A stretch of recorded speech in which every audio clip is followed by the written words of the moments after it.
तो देखने के लिए वहां के नगरवासी उमड़ पड़े, और उमड़ पड़े नगरवासी और बच्चे श्री राम को देख रहे हैं। तो मानो गोस्वामी जी का तात्पर्य यह है कि कोई दाएं है, कोई बाएं है, कोई पीछे है, कोई बगल में है, तो क्या वो क्रम से गणित की पद्धति से देखेंगे क्या? उन्होंने तो श्री राम का एक अंग देखा और वो उसी में डूब गए।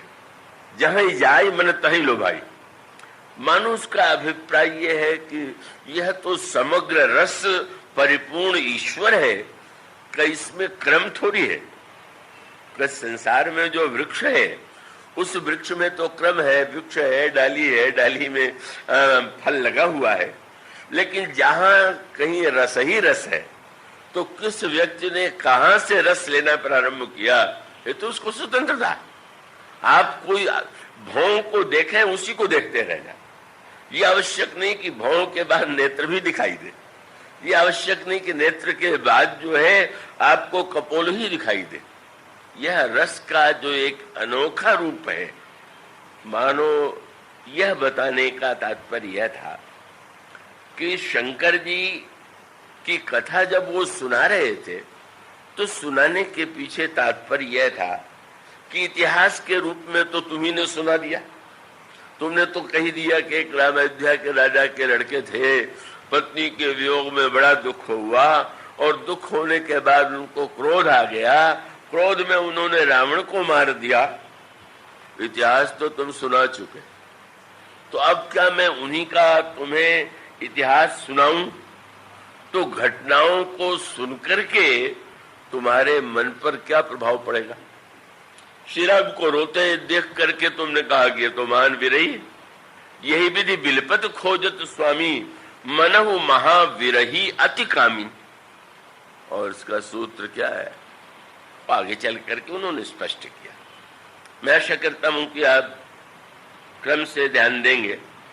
उसमें सूत्र यह है कि जब उन्होंने शंकर और पहले शंकर जी और सती जी का वर्णन किया और बाद में सती जी पार्वती बनी, और पार्वती बनने के बाद उन्होंने श्री राम की कथा का श्रवण किया बड़े विस्तार से। उस विस्तार में दक्ष का यज्ञ भी है, कामदेव का भस्म होना भी है, पार्वती जी की तपस्या है, पार्वती जी का विवाह है, पार्वती जी के पुत्रों का जन्म है, और उसके बाद अंत में राम कथा।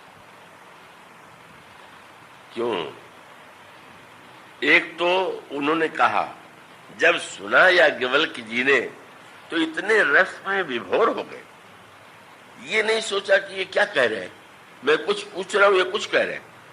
इतना आनंद हुआ कि बस आंखों में प्रेम के आंसू आ गए, बिल्कुल भाव में विभोर हो गए। और जब वो दशा याज्ञवल्क्य जी ने भरद्वाज की देखी तो कहा कि अब मैं ये समझता हूं, मैं जानना चाहता हूं कि जिसे मैं सुना रहा हूं वो सुनने का अधिकारी भी है कि नहीं। तो मैंने जानबूझ करके शंकर जी की कथा कह करके तुम्हारे योग्यता की परीक्षा ली कि यह सुनाने योग्य है कि नहीं। ऐसे कितने व्यक्ति होंगे कि जो योग्य को ही सुनावे। अभी एक शास्त्र में मुझे पढ़ने को मिला, बड़े प्रसिद्ध शायर थे फिराक का, वो किसी शायरी की गोष्ठी में उन्होंने कोई कवि उस तरह के कवि अपनी शायरी का कुछ पढ़ा। एक व्यक्ति सामने बैठा हुआ था और बार बार झूम रहा था और वाह वाह वाह वाह की झड़ी लगाए हुए थे। उनकी कविता से शायरी समाप्त हुई और उठ करके वो चल पड़ा।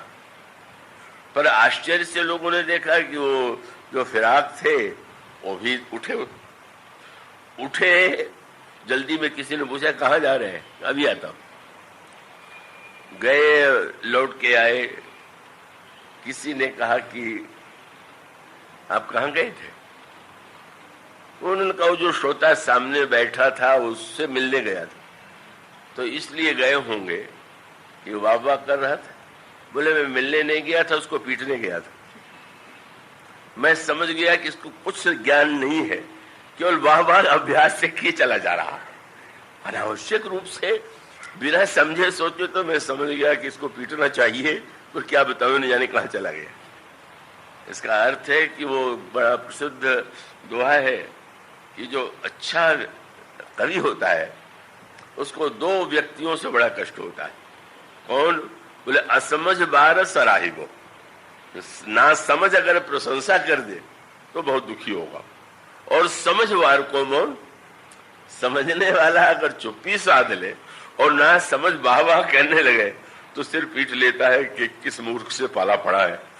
कहा यही समझता है क्या? इसका है कि वस्तुतः जो बात कही जा रही है उसको ग्रहण करने की पात्रता का बड़ा महत्व है। कहा जाता है कि ब्रह्मा जब कवि का निर्माण करने लगे तो उन्होंने सोचा कि हम इन्हीं से पूछ लें कि इनके सिर में हम क्या भाग्य लिख दें। तो कवि से पूछा ब्रह्मा जी ने कि कवि जी, आपको कवि के रूप में हम भेजेंगे, आपके मस्तक में क्या लिखे? बोले महाराज जो लिखना हो लिखिए, पर इतने ध्यान रखिएगा, एक बात मत लिखिएगा। क्या?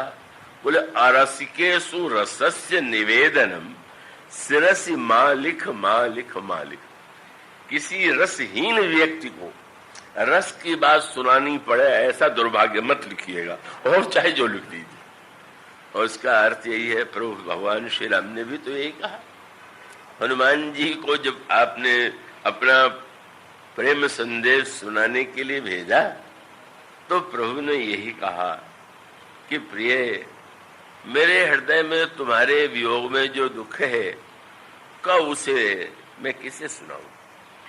क्योंकि सुनाने से दुख जो होता है वो हल्का होता है, किंतु हल्का तब होता है जब सचमुच उस दुख को सही अर्थ में समझने वाला हो, उसको सही अर्थों में सहानुभूति हो। तो सुनाना तो चाहिए, पर चाहे जिसको नहीं, चाहे जिसको सुना दिया जाए तो न जाने क्या कहेगा, न जाने क्या व्यंग करेगा, न जाने क्या उसको लगेगा। इसलिए मैं अपने दुख को हल्का करने के लिए किसी को सुनाना तो चाहता हूं। तो महाराज क्या कोई आपको नहीं मिला? तो प्रभु ने कहा, तत्व प्रेम कर कहूं ते दुख कछु घटी होई, काहि कहूं यह जाने न कोई। तब उन्होंने कहा कि वस्तुतः मेरे और तुम्हारे प्रेम के तत्व को जानने वाला केवल एक ही है। कौन? श्री भरत जी की, श्री हनुमान जी की, लक्ष्मण जी, ये तो महानतम भक्त है। पर भगवान ने कह दिया कोई नहीं जानता, जानने वाला केवल एक है। कौन है? बोले तत्व प्रेम कर मम अरु तोरा, जानत प्रिया एक मन मोरा। केवल मेरा मन जानता है और कोई नहीं जानता। ये कोई श्री भरत, श्री लक्ष्मण या हनुमान जी का अनादर नहीं है, ये बात तो हनुमान जी के मुंह से ही कही जा रही है। पर उसका तात्पर्य है कि उस अंतरंग दिव्य रसमयी लीला में ये भक्त तो स्वयं ही उपस्थित होने से दूर रहेंगे। कहा जहां पर आनंद में, जैसे व्यवहार में भी पति पत्नी निवास करते हो, तो कोई व्यक्ति ऐसा नहीं कि वो चाहे जहां पर वो घुसा चला जाएगा। पर यहाँ पर तात्पर्य है कि मानो वह जो दिव्य अंतरंग प्रेम का रस है उसको वस्तुतः तो कोई नहीं जानता, तो मन जानता है। तो मन जानता है तो और सुविधा हो गई। और कोई श्रोता होता तो उसको सुनाने के लिए बुलाना पड़ता। जब आपका मन जानने वाला है तो ठीक है, और को न सुना के मन ही को सुनाते रहिए। और तब प्रभु ने कहा कि यही तो समस्या है कि हमारे तुम्हारे प्रेम के तत्व को जानने वाला है केवल मेरा मन, और कोई जानता नहीं। पर समस्या ये है कि मन जानता तो है पर यहां है ही नहीं। वो मन कहां चला गया? बोले सो मन रहत सदा तो ही पाही। वो मेरा मन तो सर्वदा तुम्हारे पास रहता है। तो मेरी व्यथा कथा तो इतनी है कि जान प्रीति रस इतने ही बात। एक वाक्य में समझ लो कि वह जो मेरा मन है वो केवल तुम्हारे ही पास रहता है। वह संदेश कितना मधुर था। हनुमान जी ने सुनाया हो और सुनाने वाला मान के न सुनाओ। जब प्रभु ने हनुमान जी से कहा कि जा करके तुम तो बहुत अच्छे कथावाचक हो और तुम तो बड़े व्याख्याता भी हो, तो जा करके सीता को मेरा चरित्र सुनाना, मेरा गुण सुनाना, मेरी वीरता का वर्णन कर रहा, उनके दुख को दूर कर रहा। हनुमान जी बोले नहीं, लेकिन क्या किया, उसके बाद प्रभु ने अपने हाथ से मुद्रिका दे दिया। मुद्रिका लेते ही हनुमान जी ने उस मुद्रिका को मुख में रख लिया। अब अन्य बंदरों को तो आश्चर्य हुआ कि प्रभु ने चुनाव भी किया दोनों का। मुदरी हाथ में रखने की वस्तु है कि मुंह में डाल ले? हनुमान जी ने मुंह में क्यों रख लिया? मानो हनुमान जी का तात्पर्य यह था कि प्रभु आपने कह दिया कि सीता और मेरे प्रेम की गाथा तुम सुनाना, पर वो मेरे लिए संभव है क्या? क्या कोई व्यक्ति आपके प्रेम रस को सुनाने, लोगों को लगेगा कि मैं बोल रहा हूं, पर बोलेगी तो आपकी मुदरी, आपकी मुदरी जो आप दोनों के कर कमलों में निरंतर रहती रही है, वो सुना सकती है। लोग भले ही समझ रहे हो। इसलिए गोस्वामी जी ने इस भाव का निर्वाह किया कि श्री सीता जी ने मुदरी से बातचीत हुई, बोल रही मुदरी बलि कुशल कौशल पाल। मानो मूल तत्व यह है कि सुनना और सुनाना, सुनाने वाले अनेक, सुनने वालों की बहुत बड़ी संख्या, पर वस्तुतः श्रोता वक्ता दुर्लभ जो है, उसका अर्थ यह है कि सुनाने वाला कौन है। और साथ साथ उससे कम महत्वपूर्ण ये नहीं है कि सुनने वाला कौन है। तो सुनाने वाले में क्या होना चाहिए और सुनने वाले में क्या होना चाहिए? सुनाने वाले में, अब उसी को सूत्र को आप ध्यान में रखें। जब ये कहते हैं कि भगवान शंकर मूर्तिमान विश्वास हैं और भगवती उमा मूर्तिमती श्रद्धा है, तो हमारा सबसे बड़ा सूत्र ये है कि अगर सुनाने वाले में विश्वास नहीं और सुनने वाले में श्रद्धा नहीं, तो कितनी भी कथा कही जाए उसका कोई सदुपयोग नहीं, और कितना भी उत्कृष्ट प्रवचन हो पर सुनने वाले के हृदय में अगर श्रद्धा नहीं है तो उसके लिए उसकी कोई विशेषता नहीं। कब राम कथा सुनना चाहते हो, पर सुनने का सूत्र यह है कि सुनाने वाला कौन और सुनने वाला कौन। इस सूत्र के आधार पर जो व्याख्या की गई, मैं आशा करता हूं कि आप उसको ध्यान से समझेंगे। प्रारंभ में ये बताया गया कि भगवान शंकर की पत्नी होते हुए भी सती कथा में जाकर के भी कथा नहीं सुन पाई, और वही सती पार्वती बनकर के भगवान राम की कथा सुनती है। बस बहुत बड़ा सूत्र। बोले ये पहले समझ लो कि राम की कथा सुनने के लिए व्यक्ति को कैसा होना चाहिए। अगर उसकी दृष्टि में केवल हास्य विनोद मनोरंजन, एक क्षणिक केवल समय व्यतीत करना है तो और बात है, लेकिन अगर वो जानना चाहता है, और तब दो पक्ष है, पहले वो सती है और बाद में पार्वती है। भगवान शंकर तो जैसे हैं वो तो आज से अंत तक वो तो एक रस है। विश्वास जो है वो तो सर्वदा एक रस है, पर श्रद्धा कैसे उत्पन्न होती है, श्रद्धा कब आती है, और श्रद्धा के अभाव में क्या होता है। और तब प्रारंभ में यो किया, कथा प्रारंभ करते हैं भरद्वाज जी, याज्ञवल्क्य जी, कि एक बार त्रेता युग माही शंभु गए कुंभज ऋषि पाए। एक बार त्रेता युग में भगवान शंकर कथा सुनने के लिए कुंभज ऋषि के आश्रम में गए। उसके पश्चात दूसरे महत्व का सूत्र जिसकी चर्चा कल की गई थी, जिन लोगों ने कल कथा को ध्यान से सुना होगा, सती दक्ष की पुत्री। दक्ष अत्यंत अनेक गुणों से संपन्न है, सारे शास्त्रों के वेदता है, सम्मान उनका ऐसा है कि उन्हीं को प्रजापति बनाया गया। उन प्रजापति दक्ष की यह कन्या। सती मानो साक्षात बुद्धि। और इसका अर्थ क्या कि अच्छा, जिसका मन नहीं, जिसको मान लीजिए कथा में नींद आ गई तो बेचारा अपने आप ही जो है नहीं सुन पाया, उसका ये दुर्भाग्य था। पर अगर कोई व्यक्ति बहुत बुद्धिमान हो और बुद्धिपूर्वक कथा सुने तो क्या वो कथा सुन सकता है क्या? और तब यह बताया गया श्रद्धा कहाँ, श्रद्धा का जन्म कहाँ होता है, श्रद्धा का उदय कहाँ होता है? उसका केंद्र बुद्धि है। बुद्धि से बढ़कर के और कोई वस्तु व्यक्ति के पास नहीं। इसलिए आप देखेंगे कि बुद्धि की इतनी महिमा है।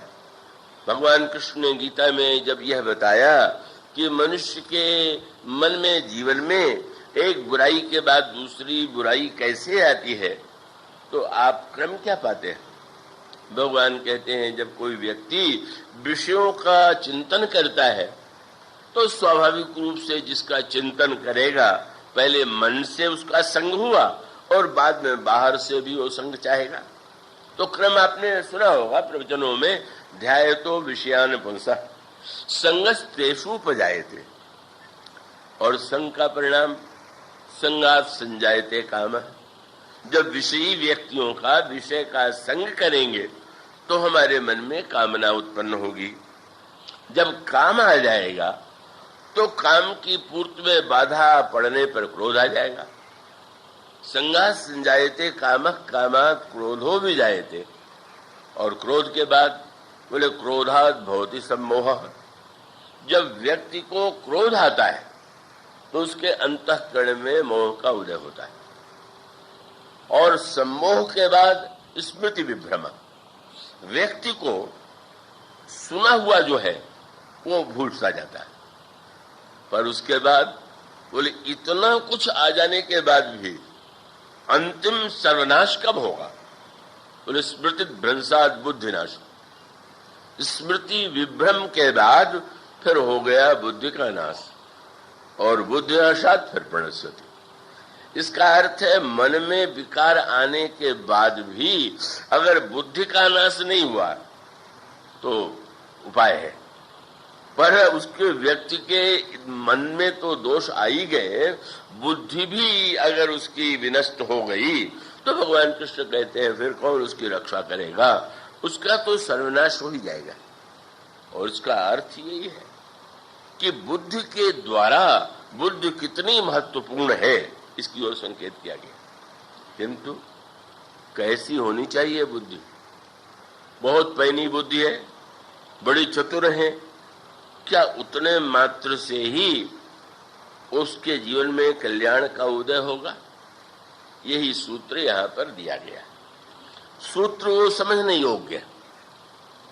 भगवान शंकर राम कथा का सबसे पहले निर्माण किसने किया? तो आदि कवि वाल्मीकि ने किया, ऐसा माना जाता है। मानस में बताया गया कि वाल्मीकि जी ने किया, वो भले ही पहले माने जाते हो, पर वाल्मीकि जी से तो बहुत पहले श्री राम कथा का निर्माण, भगवान राम के चरित्र का निर्माण शंकर जी ने किया था। लेकिन अंतर है। अंतर क्या है कि वाल्मीकि जी ने उसको लिखा, अपने लोग उसको याद कराया और उस राम कथा का प्रचार हुआ। पर भगवान शंकर जी ने राम कथा का हृदय में निर्माण तो कर लिया, पर सुनने के योग्य कोई श्रोता नहीं लगा। और वो तो निश्चय कर चुके हैं कि अब जब कभी कोई सुनने वाला मिलेगा, भगवान शंकर का मापदंड बड़ा कठोर है। हम चाहेंगे कि भाई अधिक से अधिक श्रोता में। शंकर जी कहते हैं कि अच्छा कभी जब समय आवेगा, पहले सुनाऊं किसको? तो सुनाऊं किसको तो नया कितना समय बीत गया, पर वो कथा नहीं सुनाई गई। बाद कवि वाल्मीकि नहीं है, वस्तुतः तो भगवान शंकर है, पर वाल्मीकि जी ने कहा वो संसार में ज्ञात हो गया। और गोस्वामी जी के रचि महेश कहाँ रख दिया, लिख करके आप अलमारी में बंद कर दीजिए, कहीं बंद कर दीजिए, पर इन्होंने कहा किया, बोले रच महेश निज मानस राख, अपने मन में ही रख लिया। इससे बढ़ करके कोई इच्छा नहीं है, वह कभी कोई योग्य मिलेगा दोनों कथा सुनाएंगे। अब भगवान शंकर क्या क्रम प्रारंभ हुआ, रामायण तो स्वयं बना चुके हैं, लेकिन एक दिन उन्होंने सती जी से कहा कि देवी मैं तो जा रहा हूं दंडकारण्य, भगवान शंकर रहते हैं कैलाश पर्वत, हिमालय के सबसे ऊपर की चोटी कैलाश, और कैलाश पर रहते हैं शंकर जी। जाएंगे कहां महाराज? दंडकारण्य में। कैलाश अगर सबसे पवित्र मानी जाती माना जाने वाला स्थान है, तो दंडकारण्य महान घोर अपवित्र। आश्चर्य है, आप ऊपर से नीचे उतरेंगे और जाएंगे भी तो कहीं पवित्र भूमि में जाते, आप दंडकारण्य में जा रहे हैं। सती जी ने पूछा तो नहीं, पर मन में आश्चर्य हुआ। पर भगवान शंकर जितने महान वक्ता है, रचयिता है, उतने ही महान श्रोता। मानो भगवान शंकर ने सूत्र पहला दे दिया। क्या? बोले कथा सुनने के लिए ऊपर से नीचे जाना पड़ेगा। नीचे जाने का अर्थ यह हुआ कि अगर आप अपने आप को ही सबसे बड़ा बुद्धिमान मानते हैं, योग्य मानते हैं, तो फिर ऐसी परिस्थिति में तो आप जब सुनेंगे तो सुनते समय भी आपको लगेगा कि अरे तो व्यर्थ की बातें हैं, इसमें क्या रखा हुआ। नीचे उतरने का अर्थ नहीं है कि आसन से नीचे उतर आना, आसन पर आप ऊपर बैठे या नीचे बैठे। अगर आप मन से ऊपर बैठे हुए हैं, बुद्धि से ऊपर बैठे हुए हैं, तो आप नहीं स्मरण कर सकेंगे। और आश्चर्य क्या था, दंडकारण्य में जा रहे हैं, पर दंडकारण्य में महाराज कथावाचक, तो हमारे अर्चरण जी कहते थे लोग तो नाम ही सुन करके एकत्र होते। तो उन्होंने कहा कि मैं कुंभज से कथा सुनने जा रहा हूं। कुंभज शब्द का अर्थ आपको पता होगा, कुंभ घड़े को कहते, मानो उनका जन्म घड़े से हुआ। सती जी आश्चर्यचकित हो गई। शंकर जी के लिए कहा गया कि शंकर जी साक्षात समुद्र है, तो घड़ा समुद्र के पास जाए ये तो समझ में आता है, पर समुद्र घड़े के पास चला जा रहा है, बड़ी अनोखी बात है।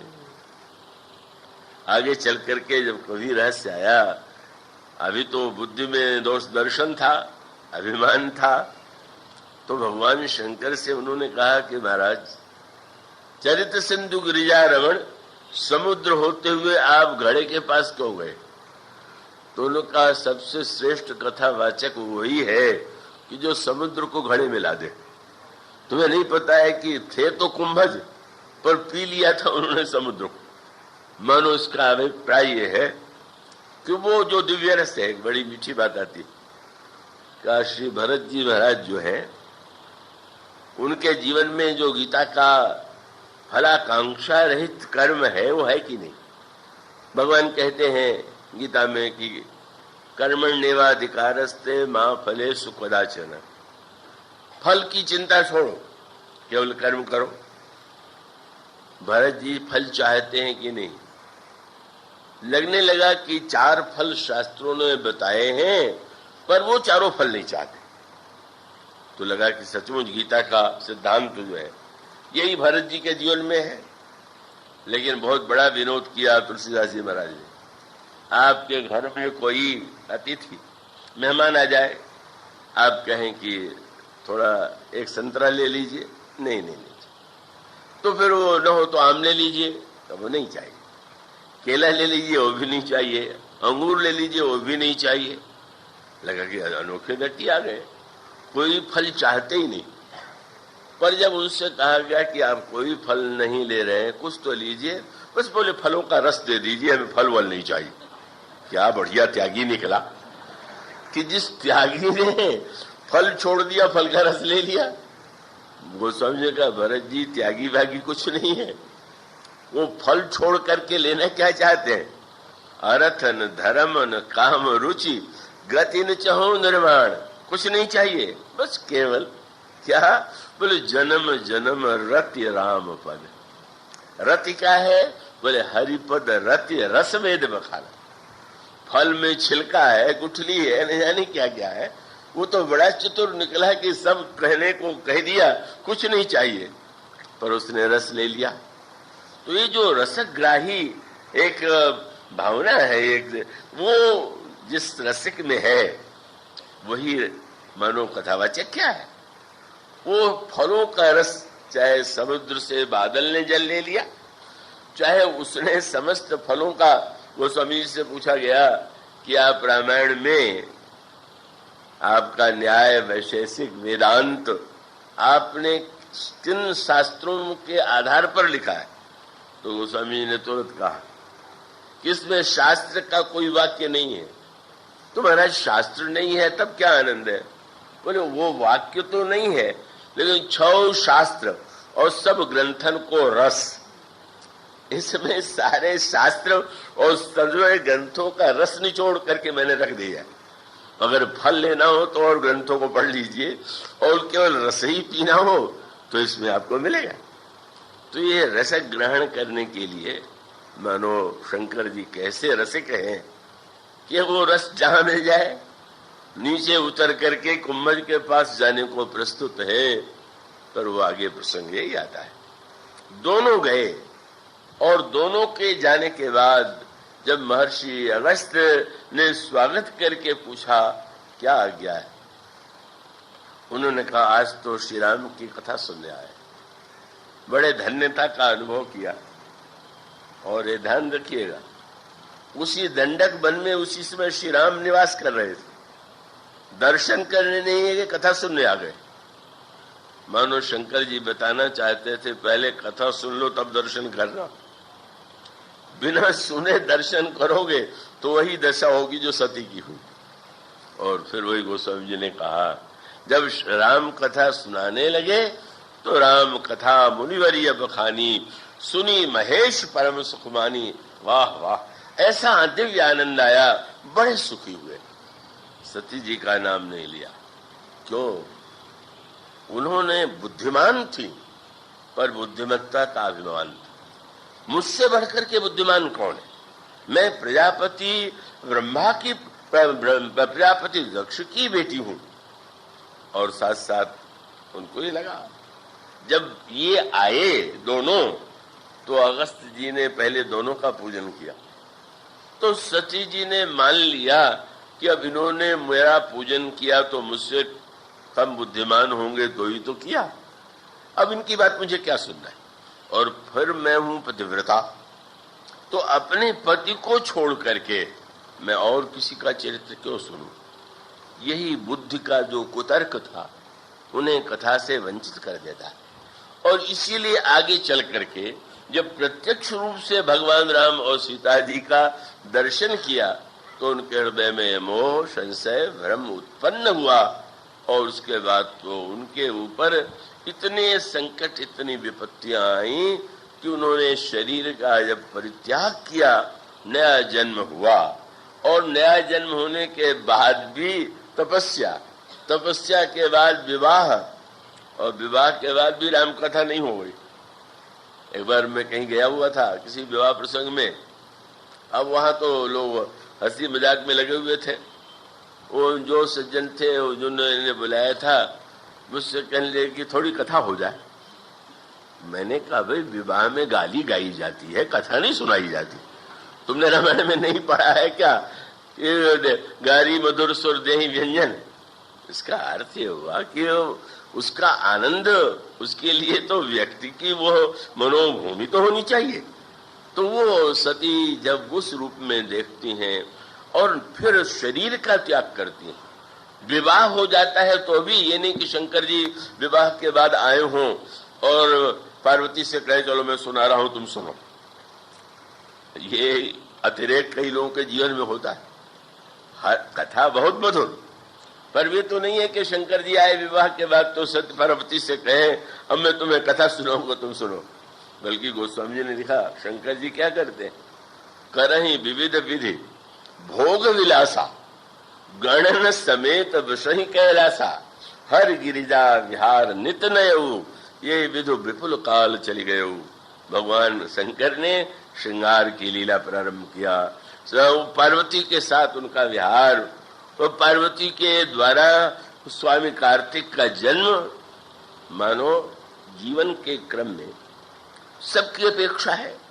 श्रृंगार की भी अपेक्षा है, अन्य रसों की भी अपेक्षा है। भगवान शंकर ने उन समस्त रसों का आनंद देवी पार्वती को दिया। उसके बाद पहले श्रृंगार रस की पराकाष्ठा, और श्रृंगार रस की पराकाष्ठा के बाद फिर गोस्वामी जी ने कहा, वह स्थिति आ गई कि एक दिन भगवान शंकर बिल्कुल अकेले थे। श्रृंगार का रस आनंद दो से जुड़ा हुआ है, पर आज भगवान शंकर जो है अकेले हैं। यहां तक अकेले कि कोई शिष्य चेला भी साथ में नहीं था। तो भगवान शंकर ने वो अपना आसन स्वयं बिछा लिया। कोई शिष्य नहीं, वक्ता के लिए तो बैठाने के लिए क्या करना पड़ता है, लेकिन वो जो है बैठ गए। और आप वो स्वामी जी ने कहा, उस समय शंकर जी को देख के क्या लग रहा, बैठे सोह काम रिपु कैसे, धरे शरीर शांतरस जैसे। मूर्तिमान शांतरस अद्वैत स्थिति। अब पार्वती जी आती। अच्छा, बिल्कुल अकेले हैं पर परमानंद में निमग्न है। पार्वती जी के साथ आनंदमयी क्रीड़ा का रूप अलग है, पर अकेले भी आनंद की पराकाष्ठा है। आके प्रणाम करती हैं और भगवान शंकर बड़े प्रेम से उन्हें वाम भाग में आसन देते हैं। और उसके पश्चात पार्वती जी चरणों में प्रणाम करती हैं, कहती हैं, महाराज आज मैं आपके पास कोई प्रश्न लेकर के आए हूं। क्या? बोले, पूर्व जन्म में मैंने भगवान राम की कथा नहीं सुनी और आपने भी नहीं सुनाया। भगवान राम का दर्शन करके मेरे हृदय में हो गया भ्रम, संशय और मोह। अब कृपा करिए। और बहुत सुंदर शब्द का कथा जो सकल लोक हितकारी कथा तो आपके पास है, पर अब लोगों को नहीं ज्ञात है, तो सबका कल्याण होगी। और सोई पूछन चह शैल कुमारी। महाराज, ये शैल कुमारी जो है वो कथा सुनना चाहती। क्यों इस शब्द का प्रयोग किया? मानो विनोद भरा वाक्य कहा। महाराज, आपने मैं जब दक्ष कुमारी थी तब तो नहीं सुनाया, पर अब तो मैं बदल गई हूं, अब तो मैं शैल कुमारी हो गई हूं, अब तो सुनाइएगा ना। इसका अभिप्राय, जब मैं बुद्धि के अभिमान से युक्त थी तो न दूसरे से सुन पाई और न तो आपने सुनाया, पर आज जब मेरे अंतःकरण में किसी अन्य प्रकार की वृत्ति नहीं है, कथा श्रवण की आकांक्षा है, तब मानो वह बुद्धि जो बुद्धि के दोषों के कारण भगवत तत्व से वंचित रह गई थी, वह बुद्धि श्रद्धा बनी। पर वो श्रद्धा शब्द जितना सस्ता हम लोगों ने समझ लिया, वो उतना सरल है नहीं।